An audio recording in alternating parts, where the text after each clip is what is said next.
Bonjour à tous et à toutes, je suis ravie de vous retrouver aujourd'hui en vidéo pour vous présenter mon troisième point lecture pour le mois de septembre. Et du coup dans cette vidéo j'ai en fait 6 romans dont je vais vous parler, mais il y en a 3 qui font partie d'une même série.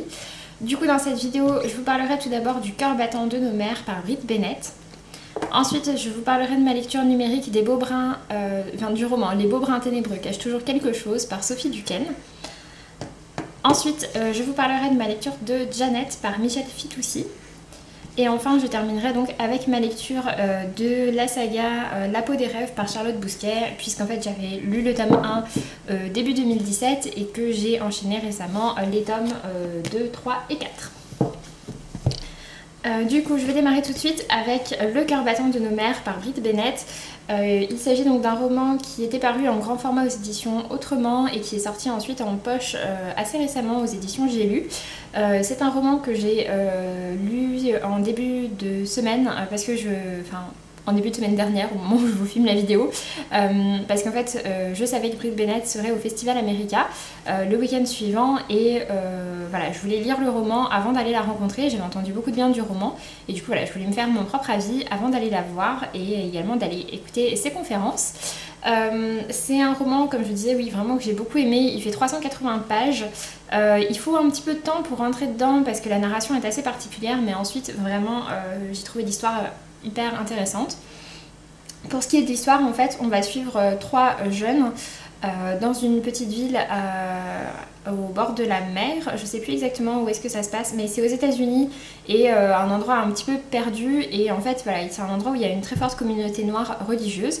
Et nous, on va suivre donc 3 jeunes qui font partie de cette communauté.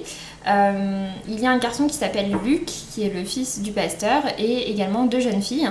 La première s'appelle Nadia et c'est un peu l'héroïne du roman en quelque sorte. C'est une jeune fille qui vit seule avec son père puisque sa mère s'est suicidée 6 mois auparavant. Et la troisième jeune fille va apparaître un petit peu plus tard et il s'agit d'Aubrey qui va devenir la meilleure amie de Nadia. C'est un roman que j'ai beaucoup aimé parce qu'on a vraiment les relations entre ces 3 personnages. Nadia et Luc en fait sortent ensemble. Nadia s'est vraiment fait une mauvaise réputation après le décès de sa mère. Et en fait, à ce moment-là, elle va trouver Luc et ils vont tomber amoureux et ils vont rester quelques temps ensemble. Et voilà, ça va vraiment être une relation très forte entre eux. Et en fait, Nadia va se retrouver enceinte et va devoir avorter à la clinique d'avortement. Je vous spoile pas, hein, c'est dit dans le résumé et c'est au tout début. Et en fait, on a après ces personnages qui vont arriver autour. Enfin, ça va vraiment créer des tensions en fait, cet événement là entre Nadia et Luc.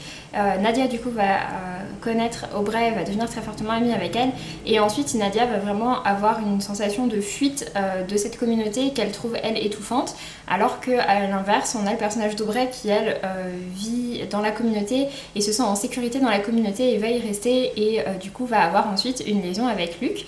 Voilà, j'ai vraiment trouvé que cette dynamique était très intéressante et en fait le point de vue du roman est fait du point de vue du cœur des mères, donc du groupe des mères qui sont en fait les vieilles dames religieuses de la communauté et qui font partie de cette église et qui donnent un peu leur avis sur tout ce qui se passe. Il y a un peu un côté de notre époque, ça se passait pas comme ça. Enfin, voilà, et c'est vraiment assez intéressant parce que du coup on a vraiment ce point de vue là et justement l'auteur parlait de tout ça en conférence et elle disait que c'est à la fois une communauté qui apporte beaucoup de choses, qui aide vraiment les gens, mais qui en même temps a tendance à beaucoup les juger dès qu'il se passe quelque chose. Et donc voilà, après il y a vraiment cette ambivalence entre ces 2 filles, celle qui a besoin de partir pour se construire et celle qui a besoin de la communauté et donc d'y rester pour à l'inverse se construire et être heureuse. Donc vraiment voilà, c'était un roman très intéressant, je lui ai mis la note de 17 sur 20. Ensuite, j'ai donc lu le roman Les Beaux Brins ténébreux cachent toujours quelque chose par Sophie Duquesne aux éditions HQN. Donc c'est une branche des éditions Harlequin qui ne publie que en numérique. Donc voilà, si vous voulez lire ce roman, il n'existe que en format numérique. Pour ma part, j'ai reçu de la part du site NetGalley et de la maison d'édition que je remercie. En fait, j'avais déjà lu un roman de Sophie Duquesne, mais sous le nom de Sophie Cole, et il s'agissait de Moi Califocheuse aux éditions Nouvelle Plume, qui était du coup un roman d'imaginaire dans lequel j'avais beaucoup aimé l'humour de l'autrice et sa plume un peu piquante et son personnage également. Donc voilà, du coup c'est vrai que quand elle a dit qu'elle se lançait dans la comédie romantique, je me suis dit, eh bien allons-y, allons voir ce qu'elle va nous proposer.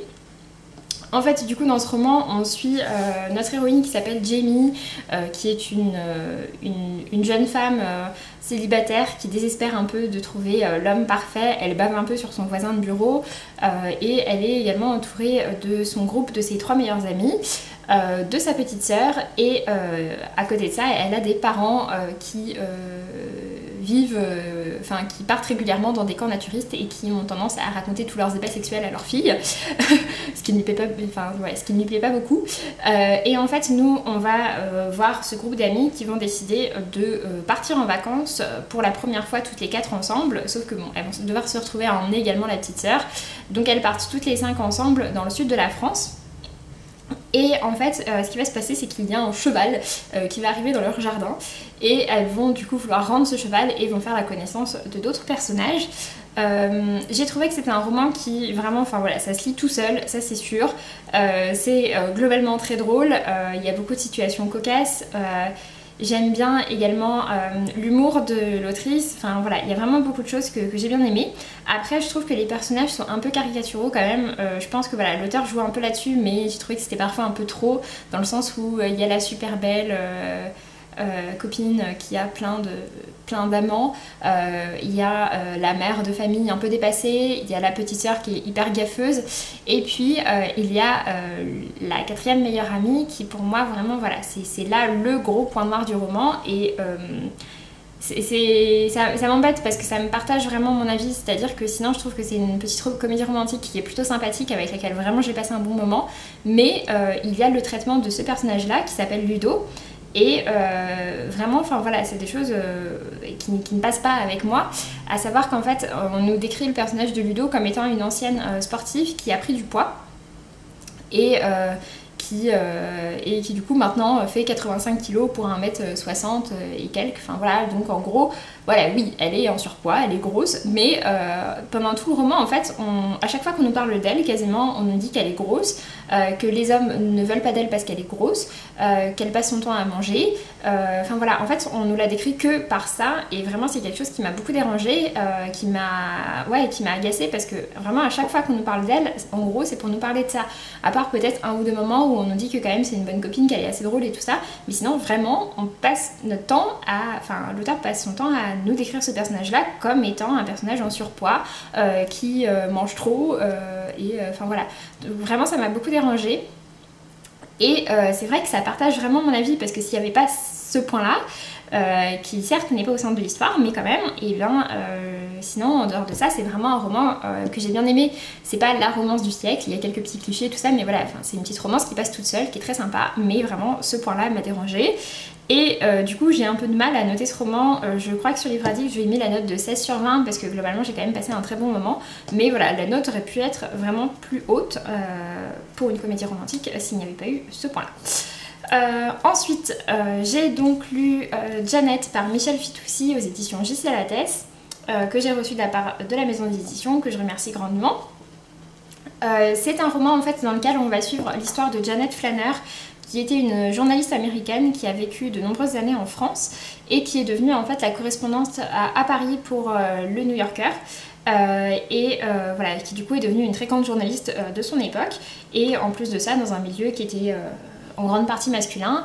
Elle a également été très amie avec Ernest Hemingway, mais également d'autres personnes connues. Et voilà, en fait on va suivre toute sa vie, on va suivre son parcours pour devenir journaliste, et on va suivre également à travers elle son regard sur tout ce qui s'est passé à cette époque-là en Europe, notamment la Seconde Guerre mondiale, et ensuite, enfin voilà, ça s'étend beaucoup plus après, ça va traiter également de mai 68 et ce genre de choses, mais en tout cas voilà, c'est un roman que j'ai vraiment beaucoup aimé. C'est un peu à l'image de Gabrielle que je vous ai présenté dans mon dernier point lecture. Voilà, c'est un peu pour la même raison que j'ai aimé, à savoir parce qu'on est à nouveau sur une biographie qui se lit tout seul, vraiment, voilà, comme un roman, et qui apprend à la fois beaucoup de choses sur un personnage que je connaissais pas du tout et en même temps sur l'époque et sur la vision qu'il y avait de l'époque en plus de ça, parce que voilà, c'est le point de vue d'une américaine et donc on a également le point de vue de l'Amérique de manière générale sur ce qui se passe en Europe et c'est vraiment très intéressant. Donc voilà, j'ai vraiment bien aimé, ça a été une chouette découverte pour ma part, j'ai vraiment dévoré le roman. Il faut dire que voilà, il est assez aéré quand même globalement.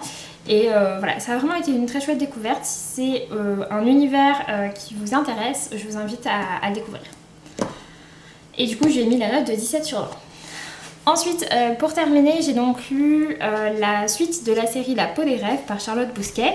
J'ai lu plus précisément le tome 2 qui s'appelle Nuit brûlée. J'ai également lu donc les tomes 3 et 4 des Chimères de l'Aube et L'Aube des Cendres. En fait, c'est une série de romans donc publiés chez Galapagos qui est terminée. Et en fait, les tomes 1 et 2 constituent un arc narratif et les tomes 3 et 4 un autre arc narratif. On a un personnage qui lit tout ça, qui en fait est la narratrice du récit, qui est une jeune femme en fait qui voit les histoires qui se passent se tatouer sur sa peau sans qu'elle le veuille. Et voilà, en fait, ces histoires apparaissent sur elle et du coup, elle a comme une sorte de devoir de mémoire, de devoir de transmettre ce qui se passe. Et du coup, en fait, dans les 2 premiers tomes, on suit l'histoire de Cléo, qui est une jeune femme humaine. Enfin, tous les récits en fait se passent, c'est du post-apocalyptique. Les 2 premiers tomes se passent à Paris, les 2 suivants se passent à Berlin. Et c'est un monde du coup dans lequel il y a donc toujours des humains. Il y a également des mutants et des dégénérés, donc enfin voilà, des mutants, c'est pas très propre et voilà. Et il y a également pas mal d'hybrides et notamment soit des chimères, donc enfin voilà, soit des chimères, soit des hybrides.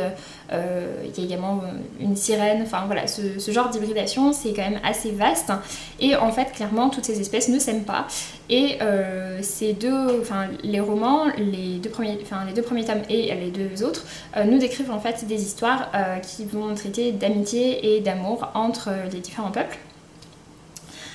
Pour les 2 premiers tomes, du coup, on suit donc, comme je disais, l'histoire de Cléo, qui est une jeune humaine. Cléo, en fait, a un tatouage autour du poignet. Elle ne sait pas d'où il vient et en fait, elle va se rendre compte qu'elle a qu'elle a une sœur jumelle qu'elle va croiser par pur hasard, qui porte exactement le même tatouage qu'elle et qui lui ressemble énormément physiquement. Sauf que cette sœur jumelle, eh bien, c'est une chimère. Elle a des ailes et elle est accompagnée d'un jeune homme qui s'appelle Axel et qui est également une chimère.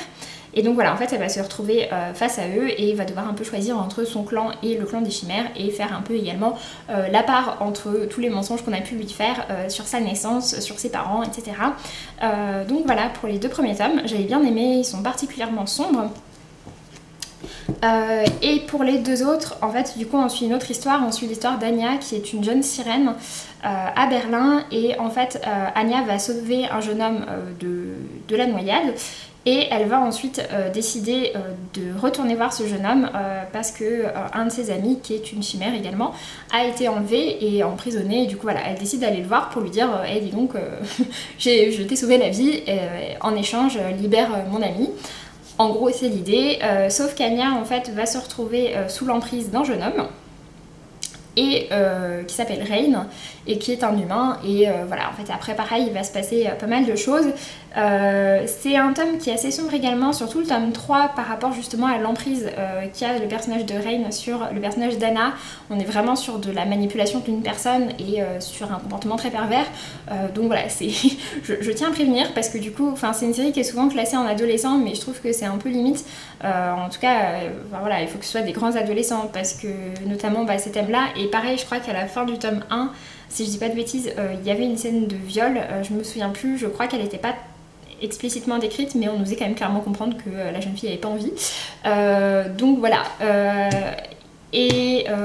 Donc après, le tome 4, c'est la suite de l'histoire. Donc oui, c'est une série que j'ai bien aimée, c'est vraiment sombre, ça change de ce qu'on a dans le décor du post-apocalyptique.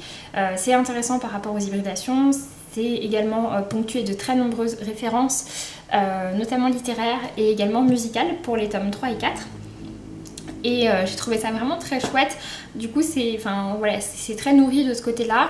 Et il y a pas mal donc, de références également dans les histoires, avec ces histoires d'amour impossible et ce genre de choses.